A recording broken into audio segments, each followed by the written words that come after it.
Although we have a great presentation, you will have Daniel Miessler on stage with killer context, how AI will impact business and security.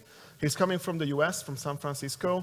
He has more than 20 years of experience on the cybersecurity field, mostly on the attacking part. So be careful with the phones, guys. Don't utilize public Wi-Fi because Daniel can come and find you. He is also a table tennis player. This is the fun fact of him.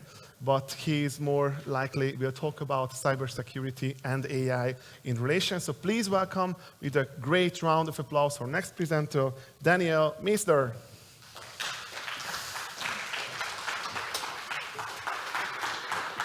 Thank you.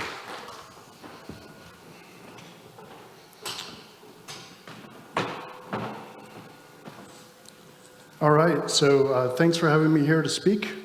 So I've been waiting for a reason to come to Budapest, and this conference is that reason.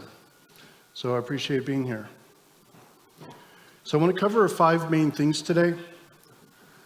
How big AI is compared to other trends, how it'll affect software, how it affecting software will also affect security, some early examples of what I'm doing with it, and what I think we can do to get ready for what I think is coming. So first I want to talk about AI itself. So this is a scale I put together for measuring like societal impact of various technology developments over time. And I rank these from top to bottom according to impact. I don't really feel too strongly about like the exact order, but a question for the audience, where would you put AI on this list?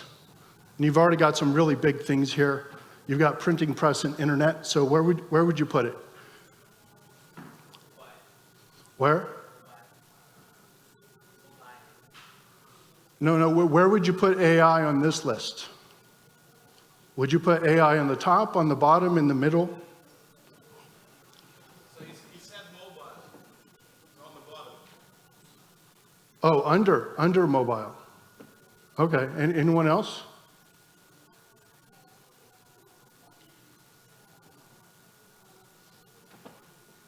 Any intuitions of where you would rank it? Or are you hesitant to rank it because we don't know yet? Okay. I actually put it on top. And that's a very strong claim, so I want to try to back that up. So we've heard a million times that we've seen tech revolutions before, and AI is not going to be that big of a deal because humans always adapt. And specifically, I'm talking about how it's going to impact human work and human jobs. Basically, people say we've seen this before with tech revolutions, and humans always adjust to whatever happens. And I think that's wrong in this case. I think the reason it's wrong is because when you're comparing previous revolutions to the current one, it doesn't match, because previously we were replacing human work tasks that were actually being done, so specific tasks that humans were doing. And this is a breakdown of the main industrial revolutions that we've had so far and what came about as a result of them. Notice what humans pivoted to every time we had one of these revolutions. So when the machines came, we operated in fixed machines. And when electricity came, we became mechanics and engineers. And when electronics and computers came, we became programmers and other types of computer engineer.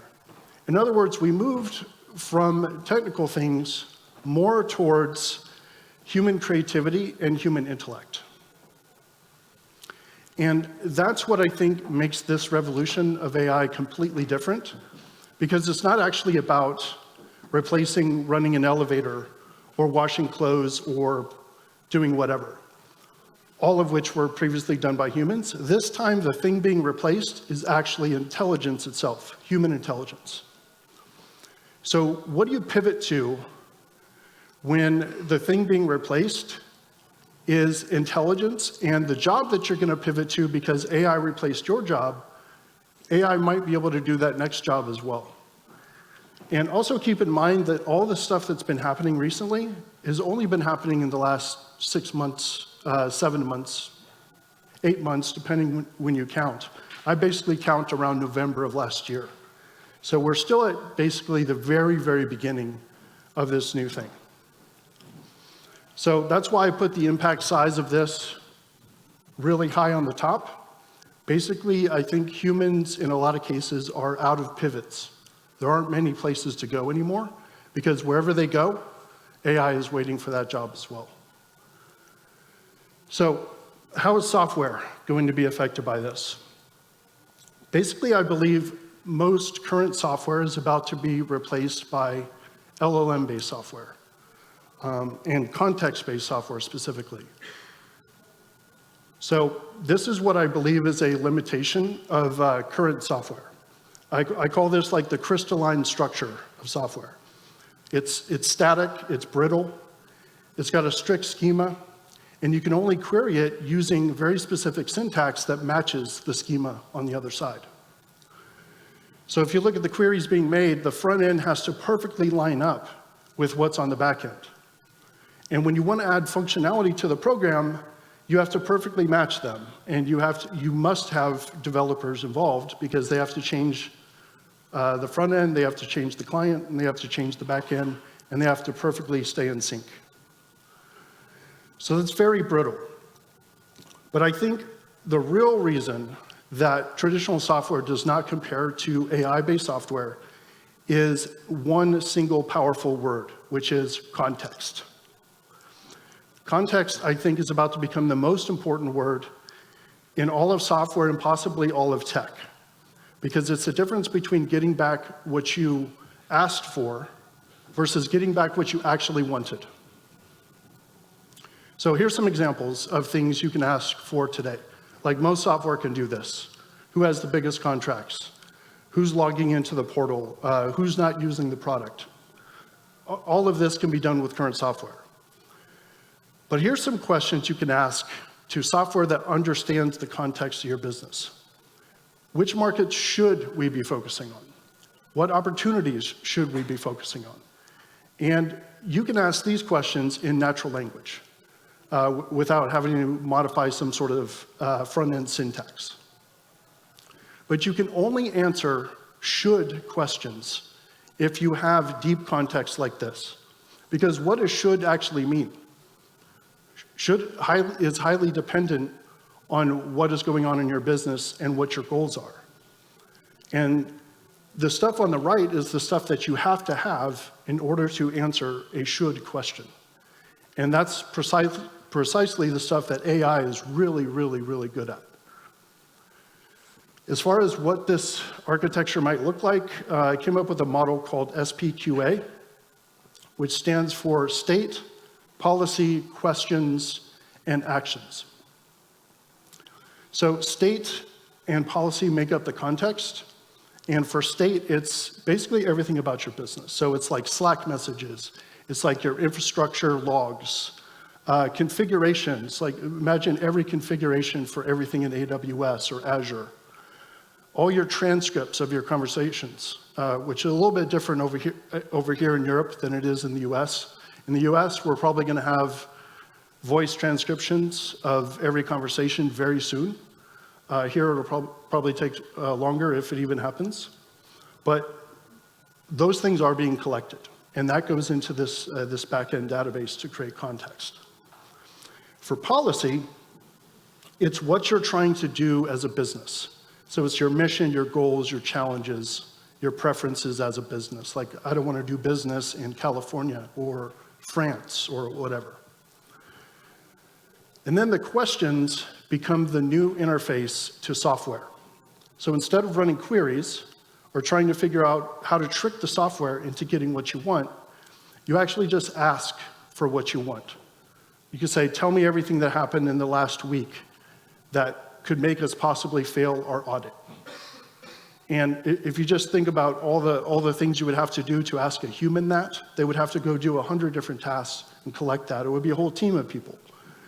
But if you have the right context, this is the type of thing that AI could do very quickly. And finally, once you have the output of those questions, you can actually do something with them. So find all the problems mentioned in Slack and inform the leadership team with a summary. Look at our top vulnerabilities and set up JIRA tasks. Disable Julie's access across all corporate systems, or create a marketing campaign that does this, this, and this. Now, all those are just kind of like tricks that ChatGPT could do, but it can't give you a good answer unless you have all that context from your business. Or how about managing a security program? You could say things like, write us a security document based on all of our leadership conversations. Prioritize our risks. Prepare a list of items that need to be done, and get it ready for our auditor meeting.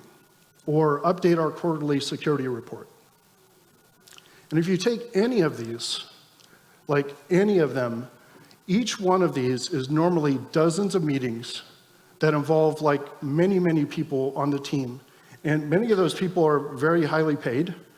So it's spending a lot of time just trying to answer any one of these questions. It's highly labor intensive.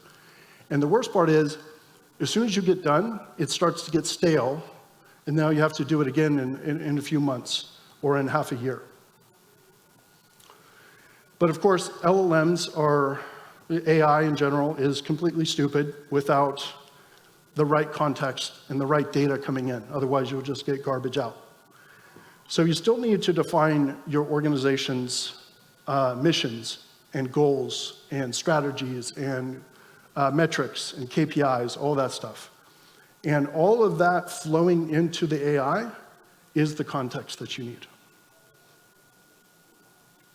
And then once you have that, we're talking about going from 5 to 20 people. I spend a lot of my time in very large organizations that they spend, maybe 20 people are working to update the report that goes to other people that says they're doing a good job, right?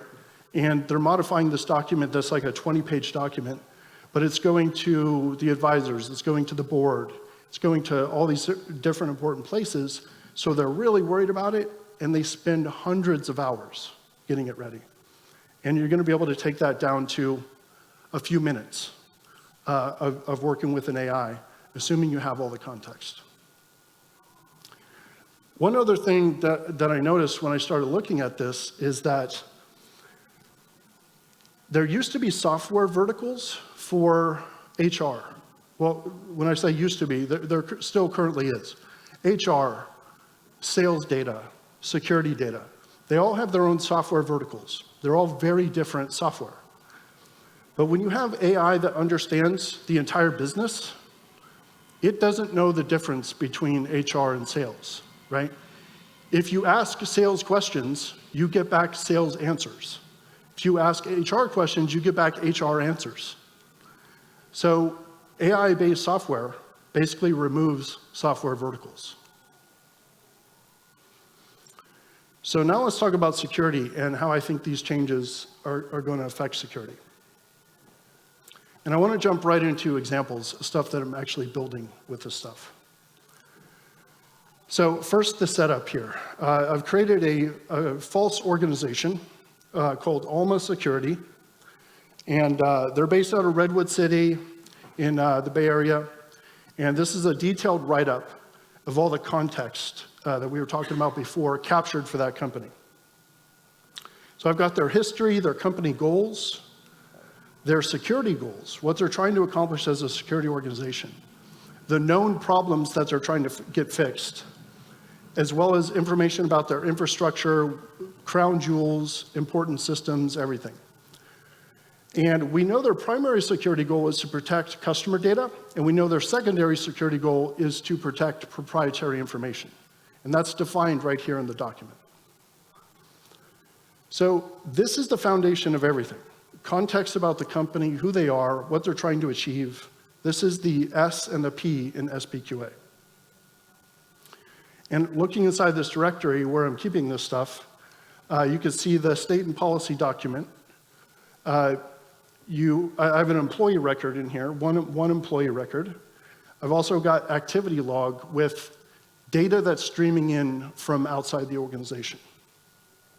And then the Python is the code that actually runs the AI part. So let's see what we could do with this.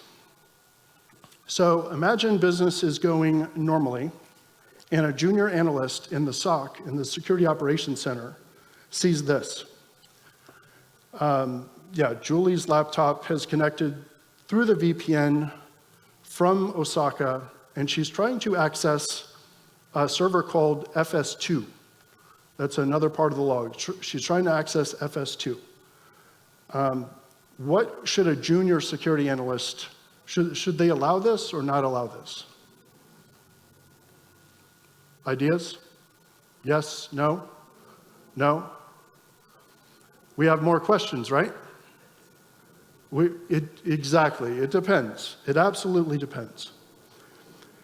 So the reason it depends is because we don't know what FS2 is. We don't know if she's supposed to be in Japan. We don't know if she actually still works at the company.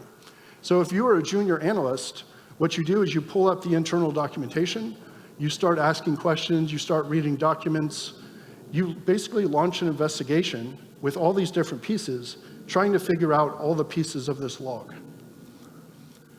So let's ask this AI if the connection is malicious or not. So this is asking the question to the system. And by the way, this is a real system. This is not mock-ups. This is a real system that I built. And we're not only asking, should it be allowed? We're asking it to explain why it said allowed or not allowed. And this is the response. Yes, it should be allowed. It knows she is working from Osaka because she got that, the AI got that out of a Slack conversation where she actually asked her supervisor, and because it did a bunch of inference to figure out that, okay, that means she's still working here because she asked the supervisor and the supervisor said yes. It also knows what the FS2 file server is because that's part of the file. So it says yes. It connected all that context together and made a risk-based security decision based on that.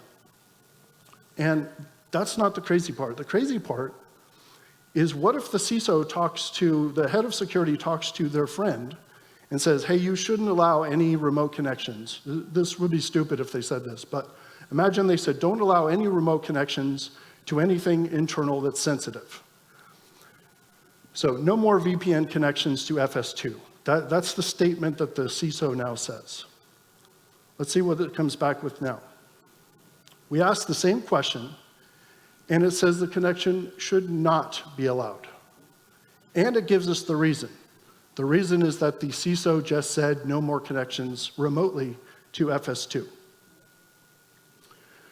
Now let's get extra crazy and allow some connections, but only from certain countries. So we're going to allow from India. And we ask again, and it still says no, because India is not Japan. So it's still denied. So what we just did was update our security policy with a human language statement, and our entire security system now understands this context if you ask it and you give it input. And that's pretty crazy. So let's look at another situation. A few days ago, this was a conversation that happened on Zoom. So one engineer found malware, really bad malware, on a crown jewel system, one of the most important systems inside of the company. So they ping another engineer and they say, hey, look what I found. I found this thing, it's really, really bad. What should I do? And the other engineer says, you have to tell somebody. You have to tell somebody immediately. And they're like, well, I'm not sure it's real. Maybe it's real, maybe it's not real. So they convince the other one not to tell anybody. And that's all captured in the conversation. This is another conversation. This is captured from Slack. So somebody says, hey, I want to make the CEO really happy. I'm going to do this really cool project. I'm going to take a copy of all the customer data. I'm going to put it in this S3 bucket, which is unsecured, and we're going to build this new website, and we're going to launch the product. Isn't that exciting? And somebody in audit says, hey, you need to ask if you're allowed to do that. Somebody goes and asks, and they find out, no, you actually cannot do this. But if you look at the bottom, the data is now in the test 3 bucket. So either they didn't see the message or they just ignored it. So either way, it was bad. Now, the CISO comes back from vacation and asks, do I need to know anything about what happened while I was gone? Has anything happened? Here's the question. Has anything happened that is threatening our security goals? And look at this response. This blew me away. I was hoping it would do something interesting, but this was insane. So it says, yes, the bad conversation happened on a Crowd Jewel. Malware was not reported.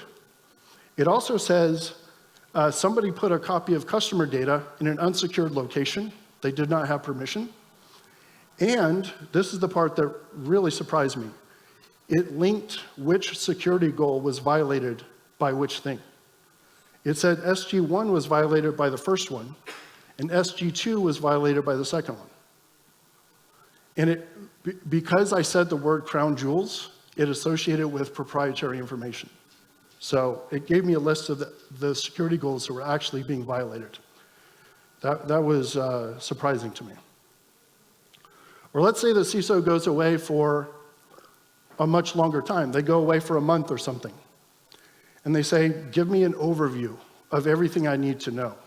Well, now it not only gives the list of new things that have happened since they've been gone, but it also gives them an overview of the current security problems, which is like a risk register, and it tells them that they're still active.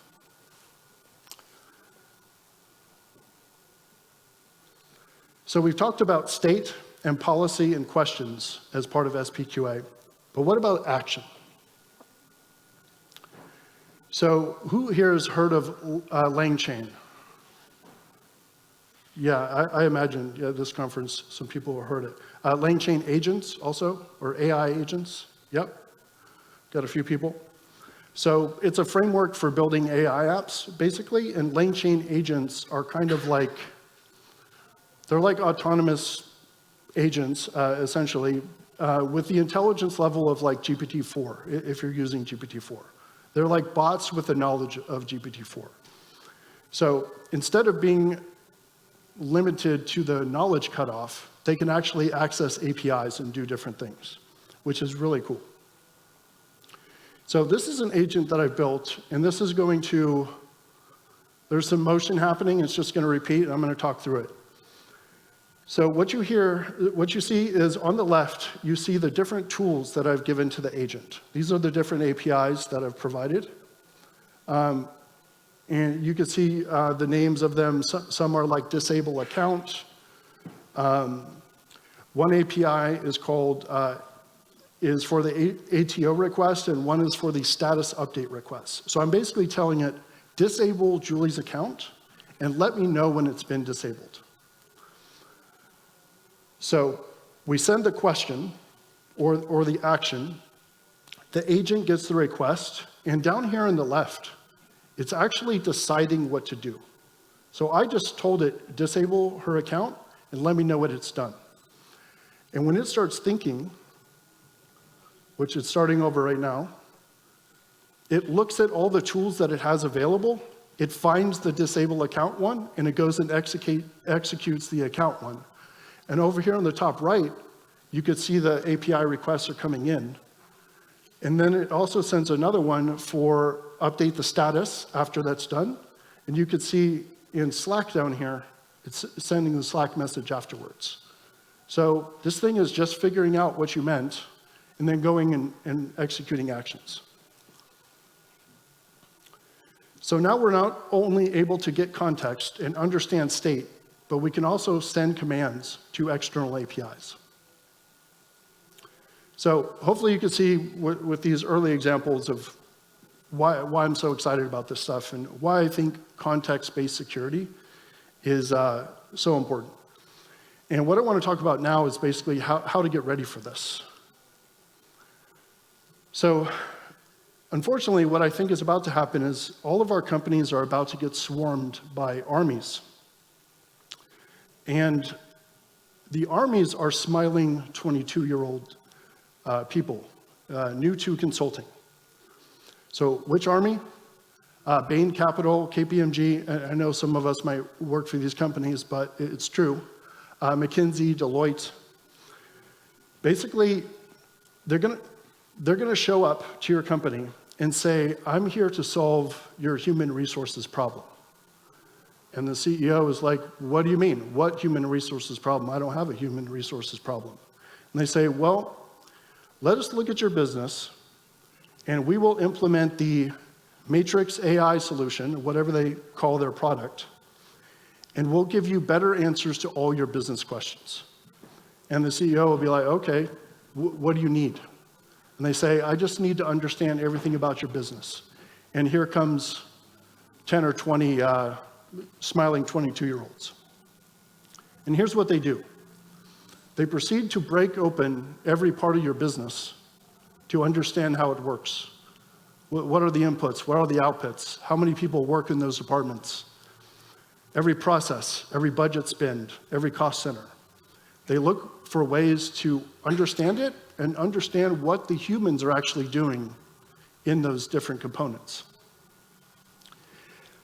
Then they'll take that information and put it into the data lake, the Matrix AI data lake, which is really something that AI can read. So just imagine, this is all of your AWS state. This is all your endpoint logs, all your Slack, all your emails. It's the whole soul of the business, essentially. Then they'll use vector databases at first. Right today, it's a lot of vector databases, also fine-tuning. And then in the future, when it's a lot cheaper, they'll start to build custom models to do this, which will be a lot faster, but right now it's very expensive. And they'll figure out new opportunities, new optimizations to the business, and new ways of doing things way, way faster using far fewer people. And for a lot of the components, it won't require people at all. Then the management team, the leadership team, will have visibility like they've never seen before. And will it be perfect? Of course not. And by the way, this is going to be a huge security nightmare. Because you imagine if a hacker gets control of this system, you could have it write the ransomware emails for you. It's going to be really bad. So unfortunately, it's going to be so compelling for the business leaders that they're going to say, I want this. Get this to me now. And of course, they're going to talk to their CEO friends. And they're going to show them their version. They're going to be like, I want this, I want this, I want this. I don't care about the regulations. I want it now. And once again, the business will put the functionality of the business above security. So the question is, what can we do about this? I don't think there's anything we can do to stop this. Like, it's already starting. I've given a similar talk another place, and somebody came up and said, the 22-year-olds already arrived. And they're picking through, and they're already looking at all their businesses to replace it with AI. So the first thing that I recommend that you do to get ready for this is to understand everything in the SPQA context. State policy, questions, and actions. Your department, your business, your individual job, start thinking of everything in terms of context and questions. Second, think about your moat, right? As a product, as a program, as a business, as an individual contributor, what is your moat? What is it that protects you and the way you do your job for someone else being able to do it? Vulnerability management is a really good example of this because it turns out it's very easy to find security vulnerabilities. Nobody inside of big companies actually has a problem finding vulnerabilities. Nobody is like, I wish I had a solution that can give me some vulnerabilities because I don't have any. All the problems are how do you fix them, right? So the question is, what is the competitive advantage for fixing, not finding, because everyone can find them. So do you know more about your customers' teams, right? That's how you fix software, is you actually understand their teams, you understand how they deploy software. And guess what all that is? That's context. It's context you have to have. So knowing your customers' contacts is the ultimate moat. Next thing is, you want to think about how to articulate everything that you do very clearly. Do you know what your top risks are? Do you know how you're spending money? Is the place that you're spending money actually giving you the most results? Or are you spending a whole bunch of money that doesn't actually change anything?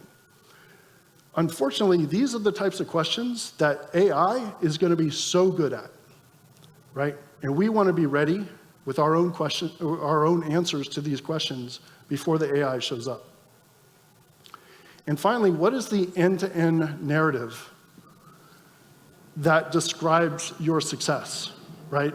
Can you show that, listen, boss, or whoever, I did A and B, and it resulted in X and Y. And if I continue to do these things, we will continue to improve.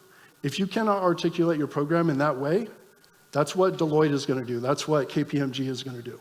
They're going to be able to do that perfectly because AI is really good at it. So we need to be able to do the same. So basically, it's not ChatGPT that is going to attack us or take us over. It's not chat interfaces.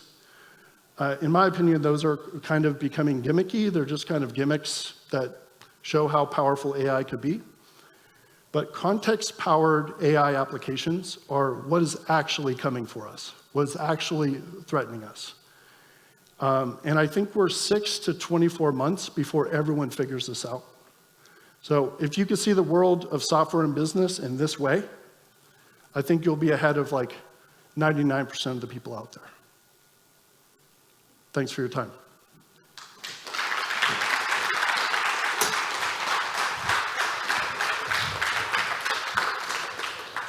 Thank you very much, Daniel. We have time for questions, so you can utilize the QR code to jump on Slido. We have a few questions. First of all, from Nino, what about privacy regulations? In the EU, these are quite strict. I can imagine that it will not be allowed to monitor calls, meetings, and emails. What is your take on that? Yeah, I mentioned also in the talk, I think that is true. I think when you take a little bit of context away, like those inputs, you make the AI a little bit weaker. But there will be other things that the AI can see. Logs, endpoint logs, things like that. Also, unfortunately, and this is just my opinion, I think it will just take longer in the EU. I don't think it's going to stop it. And the reason is because companies who limit the context that they give to the AI will have such a disadvantage that eventually the business push will push over the regulation side. I don't know how fast that'll happen or how conclusively, but I think that is the way it's going to go. So it's inevitable? I think so. It'll be much slower in the EU because they actually care about privacy. Luckily. Okay, how can we be sure about Alma is not giving false answers? ChatGPT's claims are often actually factually false, while their explanations are very convincing. Yeah, it's a great question. I think unfortunately, the answer to how to fix AI is largely going to come down to adding more AI on top. And what's going to happen is, and I've already seen a number of these systems, and I've built really bad versions of this already, is when you have an output come out, I have 4 or 5 other AIs that have completely separate personas. Like one is a doctor that has access to Google. One is another one that has access to Wikipedia or whatever. And its job is to go and test the result from one AI. So instead of just having AI run and give you an answer and it becomes authoritative, it actually goes into a pipeline of testers. And it comes out on the other side with a more validated result. Thank you. How reliable the context will be with the limited number of people? Limited number of people. I assume that means the answer is, if you have limited content to feed an AI, it's going to be less smart. It's going to make more mistakes. It's just not going to be as good. I think over time, though, everything is going to have the context. I mean, I think one of the more exciting versions of this is like, I think humans are about to start giving their personal device all their context, all their past, all their relationships, all their breakups, just so they could do therapy with it. And once you have a lot of people giving that in, then the AI has it for lots of people. Okay, last question here. Isn't giving context to AI just the new work that people will pivot to? That new people will Pivot to. So they will do the giving context to AI as a new job. So I think this is the question. Yeah. Yeah, was that the question? Elaborate from the crowd? I don't know who asked the question. It's not here. Anonymous. Anonymous. Yeah, it's anonymous. Hackers. Maybe someone like that. Okay, so say it in a different way. Isn't giving context to AI just the new work that people will pivot to? So people will work on giving context to AI instead of doing their normal job. Unfortunately not. So basically, what's going to happen is the humans will just go about their normal day, and the AI will be sitting here watching, right? What do humans do? They make visuals, they make sounds, they move in physical space. These are all things that machines can watch. Mm-hmm. So eventually that'll all be automated. The question was about like working how I can include this new context already in context to the AI. Maybe that can do sometime. Yes. Yeah, so that is a job for a human right now, and it will be for some time. It's like, well, I'll give you a great example. What's happening in the brain? Nobody knows, right? Except for Elon's trying to know, and he's killing monkeys in the meantime. But that's a space that is closed, right? So where are all the startups going to go? There.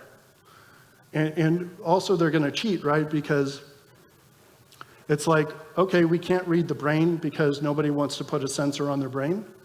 But turns out the face makes, expressions, and that indicates what's in the brain.